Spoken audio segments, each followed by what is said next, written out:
नमस्कार साथियों, आप लोगों का फिर से स्वागत है हमारे YouTube चैनल CGPSC व्यापम पर। दोस्तों, आज 30 महत्वपूर्ण प्रश्न लेकर हैं जो कि छत्तीसगढ़ पंचायती राज अधिनियम 1993 से संबंधित है। तो हमारे साथ लास्ट तक बने रहेगा और इस वीडियो को अंत तक देखिएगा दोस्तों, क्योंकि ऐसा प्रश्न आप लोगों को कहीं पर देखने को नहीं मिलेगा। और जितने भी नए दोस्त हमारे इस वीडियो को अगर पहली बार देख रहे होंगे तो हमारे चैनल को सब्सक्राइब करना ना भूलिएगा, साथ में बेल आइकन को भी प्रेस करिएगा ताकि आप लोगों को नोटिफिकेशन के माध्यम से नोटिफिकेशन मिल जाए। तो चलिए दोस्तों, पहला प्रश्न है यहाँ पर, छत्तीसगढ़ पंचायती राज अधिनियम 1993 के विषय में क्या सही है? अधिनियम में 13 अध्याय, 133 धाराएं और 4 अनुसूचियां हैं। ऑप्शन बी दिया है, अधिनियम में 14 अध्याय, 120 धाराएं और 3 अनुसूचियां हैं। ऑप्शन सी है, अधिनियम में 15 अध्याय, 132 धाराएं और 4 अनुसूचियां हैं। ऑप्शन डी है, अधिनियम में 16 अध्याय, 125 धाराएं और 5 अनुसूचियां हैं।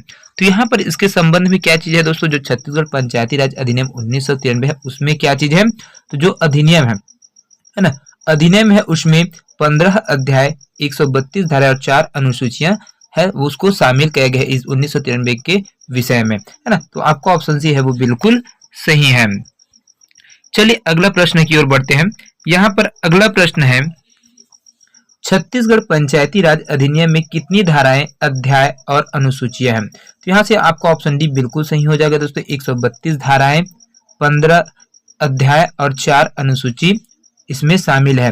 किसमें? 1993 की जो अधिनियम लाया गया था, छत्तीसगढ़ पंचायती राज अधिनियम 1993, उसमें जो कुल विषय है वो है ना 15 अध्याय, 132 धाराएं और 4 अनुसूचियां शामिल है।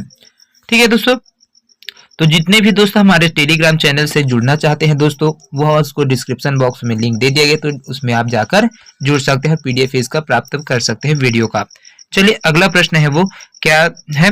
अगला प्रश्न है आपका यहाँ पर, इस राज्य की पंचायती राज अधिनियम 1993 की धारा 88 के तहत ग्राम पंचायतों के कार्यकलापों की जांच किसके द्वारा किया जाता है? तो यहाँ पर जो ग्राम पंचायत है दोस्तों, उसमें जो भी क्रियाकलाप होते हैं, है ना, जो भी एक्टिविटीज होती है उनकी जांच करने के लिए कौन सा होता है? धारा 88 के तहत।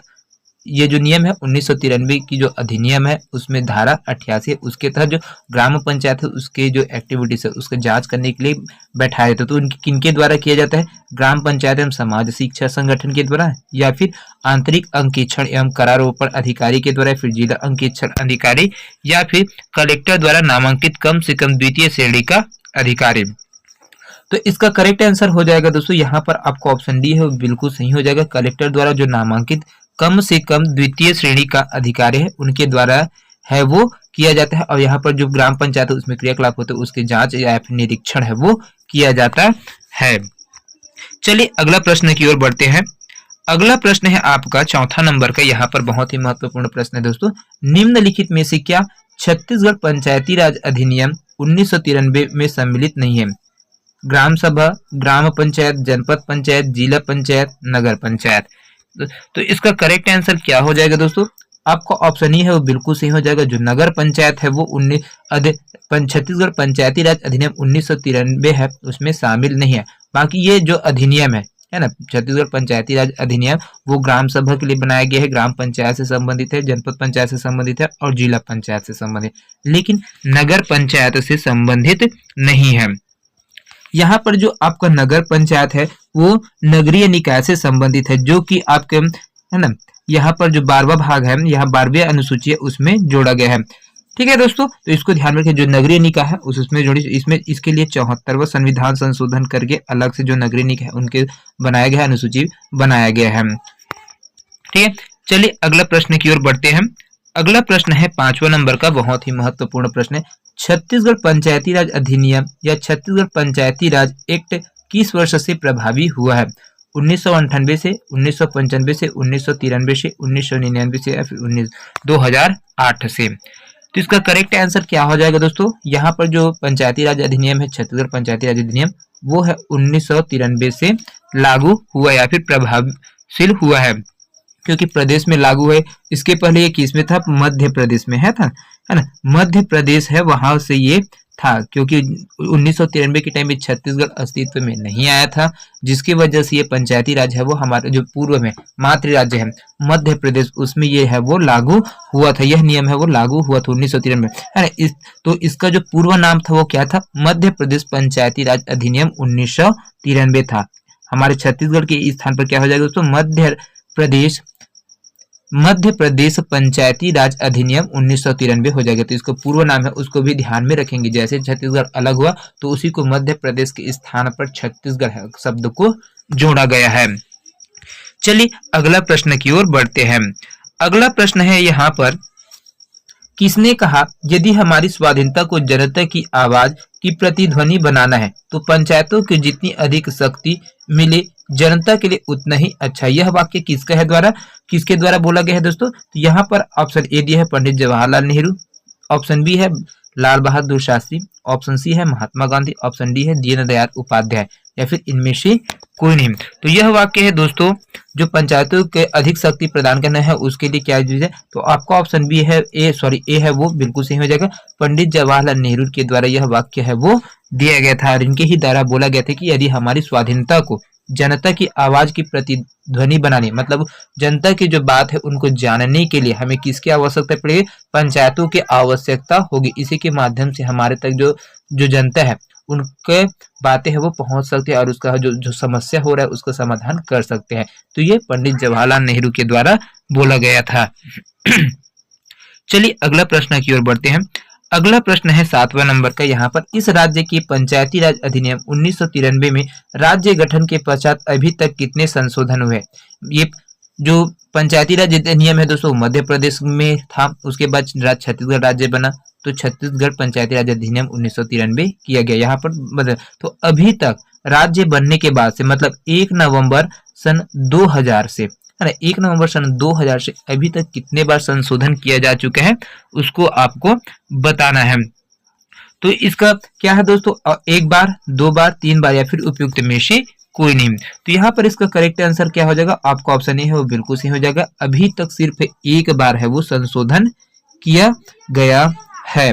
कारण क्या है? वर्तमान में जो सितंबर है 2020 तथा पंचायती राज अधिनियम 1993 में राज्य गठन के पश्चात 3 बार संशोधन किया गया। उस टाइम है 1 बार किया गया था, लेकिन 2020 के बाद, है ना, सितंबर 2020 के बाद से ये क्या है किया गया था 3 बार है। अब अभी वर्तमान जो डेटा है 2023 के आधार पर यहाँ पर कितना है? 3 बार हो गया, क्योंकि ये जो प्रश्न है उस टाइम पूछा गया था 2012 में, तो 2012 है उस टाइम में पूछा गया था, इस वजह से 1 बार लिया गया और अभी 2023 के डेटा के आधार पर आपको पूछा जाएगा दोस्तों, तो ये आ जाएगा आपका 3 बार। 2020 है ना, 2020 में यहाँ पर संशोधन किया गया था और उसके बाद से लगातार इसमें 3 बार है वो संशोधन किया जा चुका है। टोटल 3 बार संशोधन है वो किया जा चुका है, तो इसको ध्यान में रखिएगा, बहुत ही महत्वपूर्ण प्रश्न है। चलिए अगला प्रश्न की ओर बढ़ते हैं। अगला प्रश्न है आपका 8वां नंबर का। यहाँ पर रायपुर में पंचायती राज से संबंधित गोलमेज सम्मेलन की तिथि क्या थी? मई 2008, अप्रैल 2008, मार्च 2010, सितंबर 2006, जून 2004। तो यहाँ पर जो रायपुर है दोस्तों वहां पर पंचायती राज से संबंधित, पंचायती राज अधिनियम से संबंधित गोलमेज सम्मेलन का आयोजन किया गया था। तो वो किस तारीख को हुआ था? तो इसमें हो जाएगा आपको ऑप्शन ए है बिल्कुल सही होगा, जून 2004 है उसमें यहाँ पर ये है वो गोलमेज सम्मेलन का आयोजन रायपुर में किया गया था। तो इसको ध्यान रखिएगा, बहुत ही महत्वपूर्ण प्रश्न है। चलिए अगला प्रश्न की ओर बढ़ते हैं।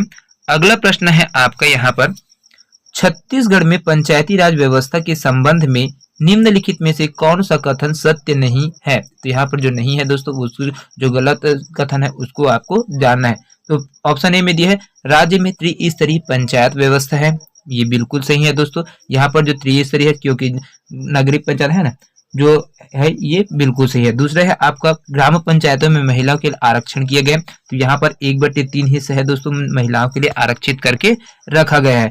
आपका ऑप्शन सी है पंचायतों को अपने कार्यों में पूर्ण स्वायत्तता है, तो ये वाला ऑप्शन है दोस्तों ये बिल्कुल गलत है, क्योंकि यहाँ पर जो पूर्ण रूप से स्वायत्तता है वो प्राप्त नहीं है। यहाँ पर कार्य को करने के लिए ये बाध्य है ना। तो इसमें उसको पूर्ण रूप से स्वायत्तता है वो प्राप्त नहीं हुए। और ऑप्शन डी दिए हुए पंचायतों के लिए समयबद्ध निर्वाचन किए जाते हैं, तो ये भी बिल्कुल सही है दोस्तों। यहाँ पर जो प्रत्येक 5 वर्ष में है ना, प्रत्येक 5 वर्ष में क्या है, यहाँ पर जो चुनाव है वो होता है। तो जिसकी वजह से क्या है, जो पंचायत समयबद्ध है तो निर्वाचन के लिए समयबद्ध है। तो इस प्रकार से आपका जो गलत आंसर है दोस्तों, जो सत्य कथन नहीं है, तो वो क्या हो जाए, पंचायतों को अपने कार्यों में पूर्ण स्वायत्तता प्राप्त है। ये वाला ऑप्शन है बिल्कुल गलत है। चलिए अगला प्रश्न की ओर बढ़ते हैं। अगला प्रश्न है आपका 10वां नंबर का, बहुत ही महत्वपूर्ण प्रश्न है दोस्तों। यहाँ पर देखिए, छत्तीसगढ़ में पंचायत व्यवस्था के संबंध में निम्नलिखित में से कौन सा कथन सत्य है। यहाँ पर जो कथन सत्य है उसको बताना है। छत्तीसगढ़ में पंचायत व्यवस्था 2003 में लागू की गई है, बिल्कुल गलत है दोस्तों, ये वाला अब बिल्कुल गलत है। दूसरा है आपका, केवल ग्राम पंचायतों के लिए चुनाव कराए जाते हैं, ये भी बिल्कुल गलत है दोस्तों। ग्राम पंचायत ही, जनपद पंचायत भी है और जिला पंचायत भी है। तो ये त्रिस्तरीय चुनाव है, सिर्फ ग्राम पंचायत के लिए नहीं किया जाता है। ऑप्शन सी देखिए, जनपद तथा जिला पंचायतों के सदस्य नामजद होते हैं, तो ये भी बिल्कुल गलत है दोस्तों। यहाँ पर जो जनपद और जिला पंचायत वो सिर्फ नामजद मात्र नहीं होता है। और ऑप्शन डी दिए हुआ है, पंचायतों में महिलाओं के लिए आरक्षण का प्रावधान है। तो यहाँ पर देखिए दोस्तों, ये वाला जो कथन है वो बिल्कुल सही है दोस्तों। यहाँ पर पंचायतों में महिलाओं के लिए आरक्षण का प्रावधान है वो बिल्कुल है यहाँ पर, है ना। चलिए अगला प्रश्न की ओर बढ़ते हैं। अगला प्रश्न है आपका 11वां नंबर का, बहुत ही महत्वपूर्ण प्रश्न है। धारा खाली स्थान के तहत राज्य सरकार पंचायत को आवंटित शक्तियों में से किसी को भी बढ़ा या बचा सकती है। तो कौन सा धारा है दोस्तों, जिसके तहत यहाँ पर है ना, जो आवंटित है, आवंटित जो शक्तियां हैं उसको किसी भी समय बढ़ा सकता है या फिर बचा सकता है। तो क्या है, 54, 52, 53 या फिर 62।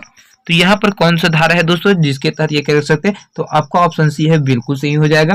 ऑप्शन 53 के तहत क्या करेगा, राज्य सरकार पंचायत को आवंटित जो शक्ति है उसमें किसी को भी बढ़ा या बचा सकते है, जो भी शक्ति है उसको बंटवारा कर सकती है। साथ में इसके साथ देखिए दोस्तों, जो धारा 51 है ना, धारा 51, यहाँ पर धारा 51 है वो जिला पंचायत के लिए कृत्य के लिए किया जाता है। धारा 52 है सार्वजनिक स्वास्थ्य सुविधाएं और सुरक्षा की बाबत के लिए ग्राम है ना।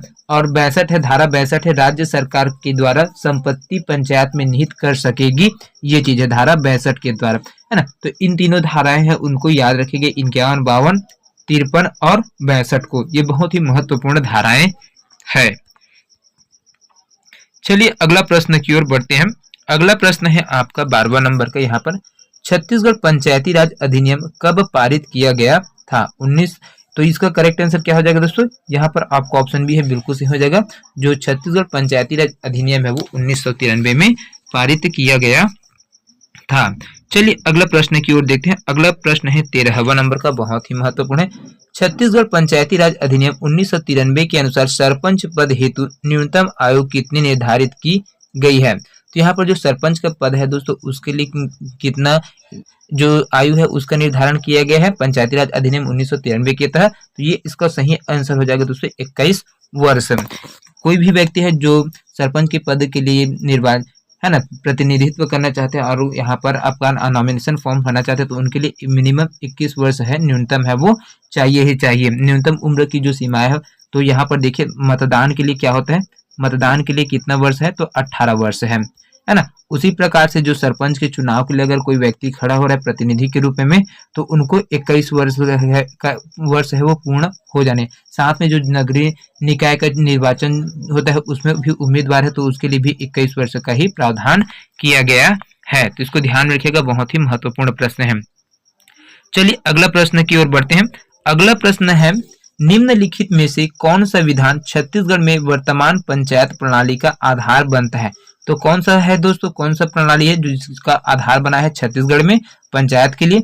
तो इसका ऑप्शन ए बिल्कुल सही हो जाएगा दोस्तों। यहाँ पर छत्तीसगढ़ पंचायत राज अधिनियम 1993 यही आधार है, क्योंकि इसके पहले जो मध्य प्रदेश पंचायती राज अधिनियम 1993 थे, जैसे छत्तीसगढ़ राज्य बना तो उसके बाद यहाँ पर छत्तीसगढ़ पंचायत राज अधिनियम है 1993, उसको संशोधन करके यहाँ पर नाम है परिवर्तन किया और यही हमारा जो पंचायती प्रणाली है उसका मुख्य आधार है ना। तो इसको ध्यान में रखिएगा। चलिए अगला प्रश्न की ओर बढ़ते हैं।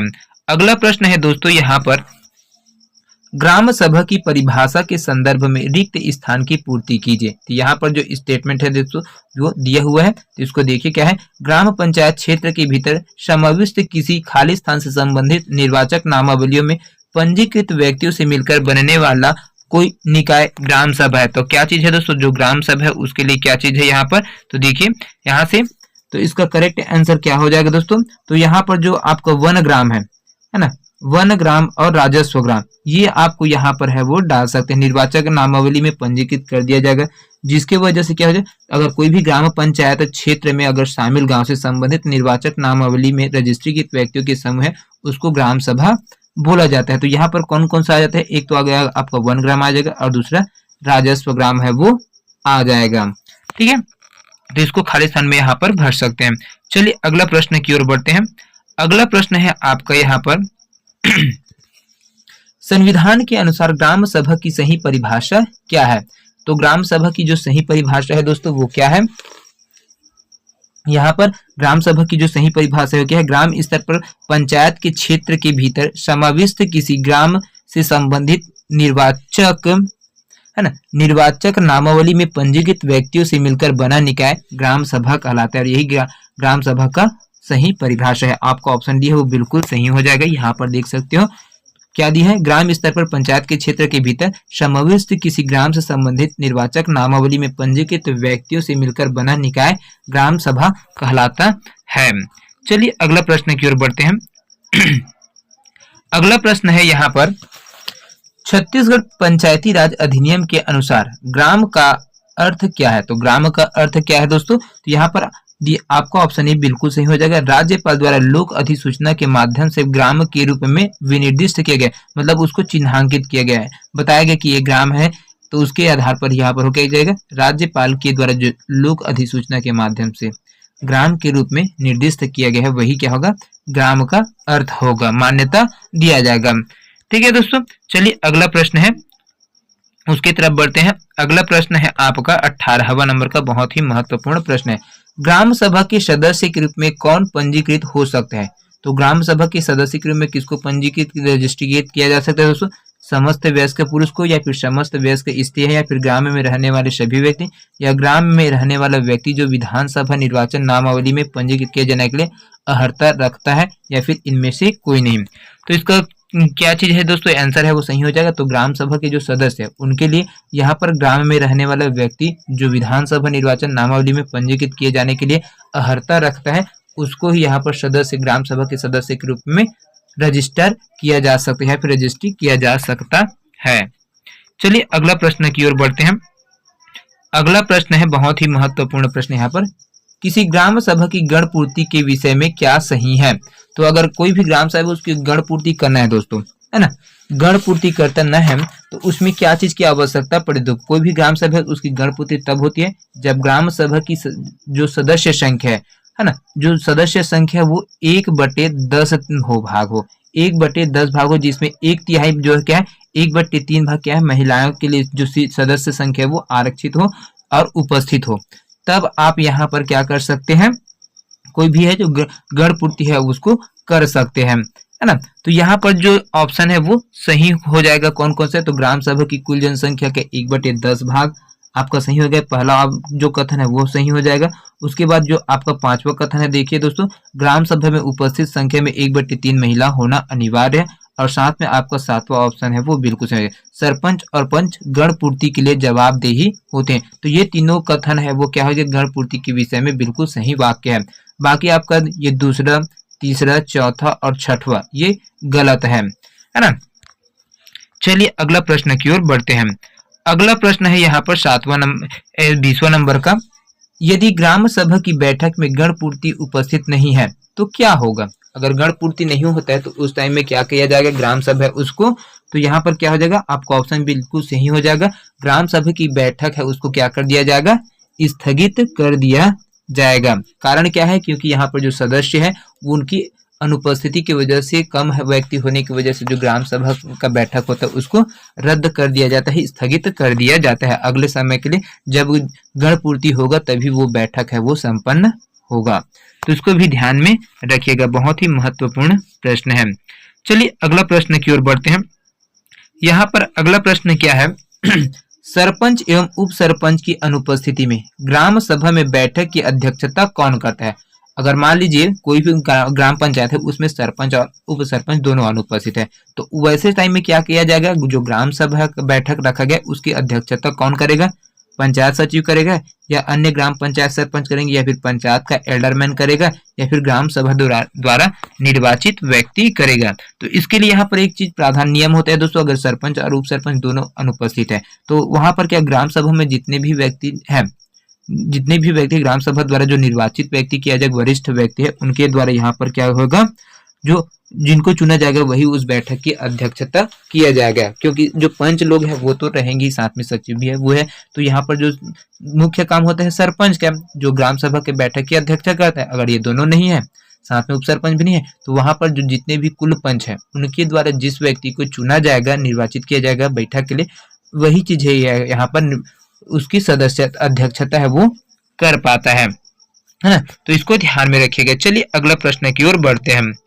अगला प्रश्न है 22वां नंबर के यहाँ पर ग्राम सभा की बैठकों में गण पूर्ति के लिए कौन उत्तरदायी नहीं है। तो कौन है दोस्तों जो उत्तरदायी नहीं होते हैं गण पूर्ति के लिए, सरपंच, पंच, उप सरपंच, सरपंच और पंच, इनमें से कोई नहीं। तो यहाँ पर जो गण पूर्ति की बैठकों के लिए गण पूर्ति लाया जाता है तो उसमें कोई उत्तरदायी नहीं होता है, जो जवाब देने के लिए सामर्थ्य नहीं होता, वो कौन होता है। तो आपका ऑप्शन सी बिल्कुल सही है। उप सरपंच है वो बिल्कुल फ्री होते, इसको कोई जवाब नहीं देना। अगर सरपंच है तो इसको जवाब देना पड़ेगा, है ना, लेकिन जो उप सरपंच है उसको कोई उत्तरदायी नहीं रहता है उनका ग्राम सभा की बैठकों में गण पूर्ति के लिए, है ना।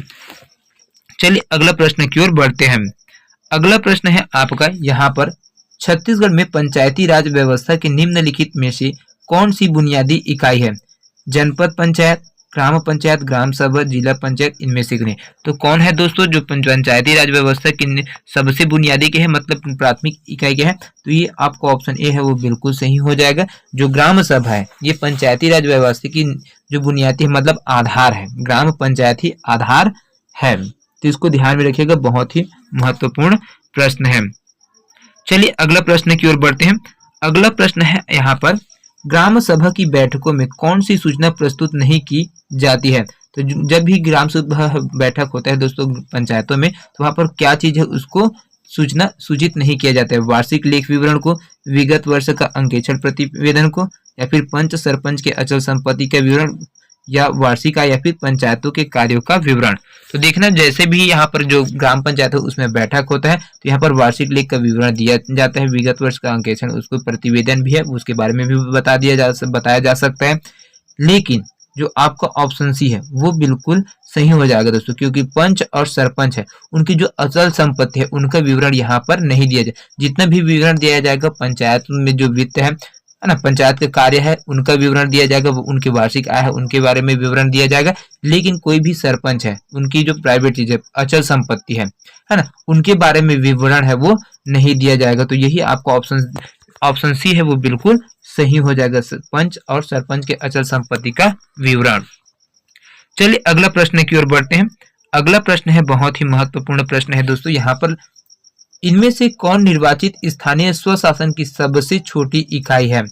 जिला पंचायत, ग्राम पंचायत, तहसील पंचायत, जमींदार पंचायत, या फिर तहसील न्यायालय। तो सबसे जो स्वशासन की सबसे छोटी इकाई है दोस्तों वो क्या है, आपका ऑप्शन बी बिल्कुल सही हो जाएगा, ग्राम पंचायत है, जो कि बहुत ही महत्वपूर्ण होता है। यहाँ पर अगर यही नहीं रह गए तो ये इनके द्वारा जो शासन है, स्वशासन है, उसकी छोटी इकाई है वो नहीं रह पाएगा, है ना। तो ये चीज को ध्यान रखिएगा, बहुत ही महत्वपूर्ण प्रश्न है।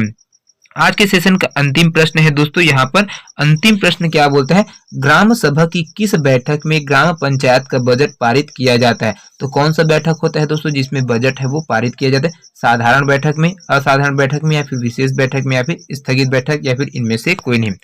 तो इसके लिए जो ग्राम पंचायत है उनमें किस प्रकार का बैठक किया जाता है, तो आपको ऑप्शन ये है बिल्कुल सही हो जाएगा, जो साधारण बैठक है उसको किया जाता है और उसी में जो बजट है उसको पारित किया जाता है, सबके सहमति से ही बजट है उसको पारित किया जाता है साधारण बैठक में। कहाँ पर, तो ग्राम पंचायत में। तो दोस्तों ये 30 प्रश्न आप लोगों को कैसे लगा कमेंट करके जरूर बताइएगा। वीडियो पसंद आया होगा तो ज्यादा से ज्यादा लोगों तक शेयर करिएगा।